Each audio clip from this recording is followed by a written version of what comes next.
आज हम पढ़ेंगे शेयर की तवाज़नी कीमत और तवाज़नी मिकदार पर तलब और रसद में तब्दीली के असरात। यानी कि शेयर की जो कीमत और मिकदार तब्दील होती है उसमें तलब और रसद क्या किरदार अदा करती हैं। मुइना रसद पर तलब में कमी व पेशी, यानी कि जो सप्लाई है वो फिक्स होगी, उसमें कोई तब्दीली नहीं आएगी। मुइना रसद ज़िया पज़ीर अशिया की होती हैं, यानी कि जिन्हें हम स्टोर नहीं कर सकते, जो गल सड़ जाती हैं जल्द, उन अशिया का जो रसद का कर्व है, सप्लाई कर्व है, वो वर्टिकल होता है। ये हमने रसद के चैप्टर में पढ़ा। मुइना रसद पर तलब में कमी पेशी।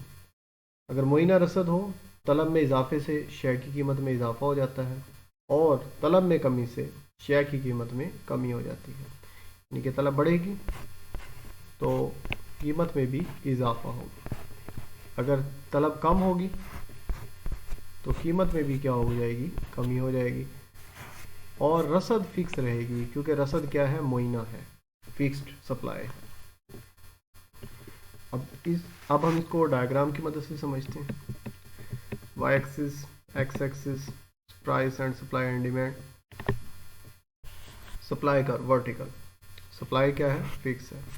नेगेटिव स्लोप डिमांड कर्व है, जहाँ एक दूसरे को इंटरसेक्ट कर रहे हैं, यहाँ पर प्राइस डिटरमिनेंट हो गई। सपोज प्राइस P20, डिमांड में इजाफा हो जाता है, डिमांड कर्व राइटवर्ड शिफ्ट हो गए।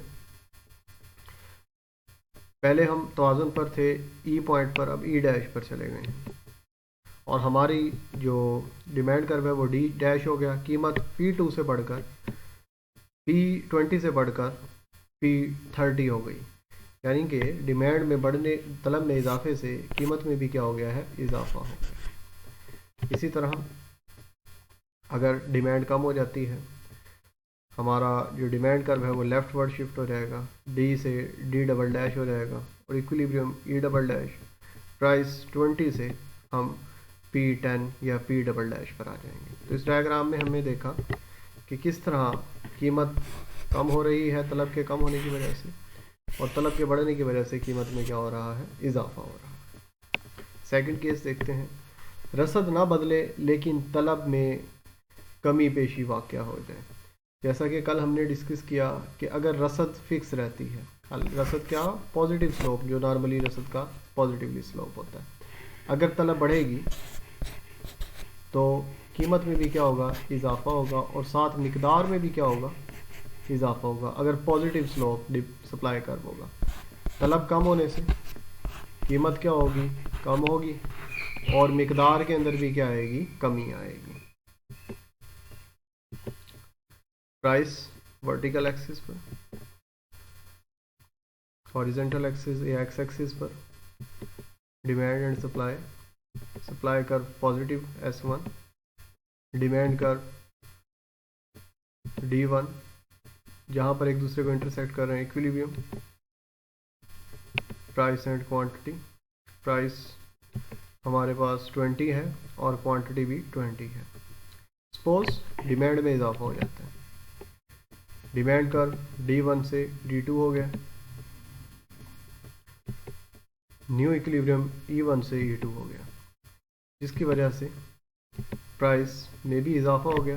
P20 से प्राइस P30 हो गई और क्वांटिटी Q20 से बढ़कर Q30 हो गई। अगर हम डिमांड को देखते हैं कि अगर कम हो जाए, डिमांड D1 से D2 हो जाए, तो न्यू इक्विलिब्रियम E1 से E3 हो जाएगा और जो प्राइस है वो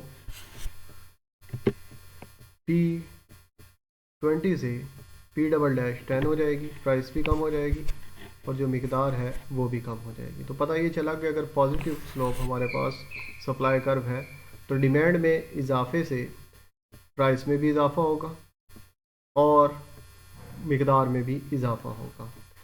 अगर पॉजिटिव स्लोप सप्लाई कर्व के साथ डिमांड में कमी हो जाए तो प्राइस में भी कमी होगी और मिकदार में भी कमी होगी।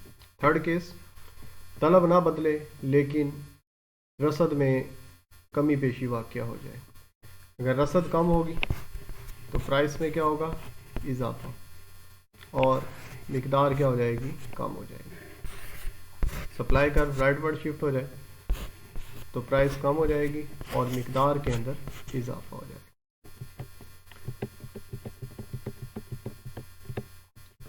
हमारा इक्विलिब्रियम प्राइस P10 और Q10 है। सप्लाई में इजाफा हो गया, सप्लाई कर्व S1 से S2 हो गया, हम इक्विलिब्रियम E1 से E2 पर आ गए। जैसा कि हमने देखा कि सप्लाई बढ़ने से प्राइस भी कम होगी और मिकदार में इजाफा हो जाएगा। तो हम देख सकते हैं इस डायग्राम के अंदर कि हमारी जो प्राइस थी वो 10 से 5 हो गई है और मिकदार 10 से 20 हो गई है और इक्विलिब्रियम E1 से हम E2 पर आ गए हैं। इसी तरह अगर सप्लाई कम हो जाए, सप्लाई कर्व लेफ्टवर्ड शिफ्ट हो जाए तो प्राइस में इजाफा हो गया है और इक्विलिब्रियम E3 आ गया है और जो हमारी मिकदार है वो भी पहले से कम हो गई है। Q1 10 से Q-5 हो गई है। तो पता ये चला कि सप्लाई बढ़ने की वजह से प्राइस कम हो जाती है और मिकदार में इजाफा हो जाता है। तलब और रसद में बराबर इजाफा, जितनी तलब में इजाफा हुआ है अगर उतना ही रसद के अंदर इजाफा हो जाए, तलब सप्लाई में इजाफा और तलब में इजाफा डिमांड में इजाफा इक्वल रेशो के साथ हो, इक्वल हो, तो हमारा जो प्राइस है वो कांस्टेंट रहती है और मिकदार के अंदर क्या हो जाता है, इजाफा हो जाता है। जैसे कि बनाया गया है सप्लाई एंड डिमांड का, डिमांड में इजाफा हो गया और साथ ही हमारे सप्लाई में भी देख सकते हैं कि जितना ये सप्लाई डिमांड में इजाफा हुआ है, ऑरेंज कलर का जो आपको डिमांड कर्व नज़र आ रहा है, उतना ही सप्लाई में इजाफा हुआ है S2। हम E1 से E2 पर पहुंच गए। सिर्फ और सिर्फ यहाँ आपको नज़र आ रहा है कि मिकदार में इजाफा हुआ है, प्राइस हमारी क्या है, वही कांस्टेंट है। तो तलब और रसद में अगर बराबर इजाफा हो रहा हो तो हमारे पास सिर्फ और सिर्फ क्वांटिटी में इजाफा होगा और प्राइस हमारी क्या रहेगी, कांस्टेंट रहेगी। आज स्टूडेंट्स हमने देखा कि तलब और रसद में जब तब्दीली होती है तो वो कीमत को और मिकदार को कैसे मुतासिर करते हैं, इसकी कुछ डायग्राम्स रह गई हैं। इंशाल्लाह वो हम कल के लेक्चर में डिस्कस करेंगे।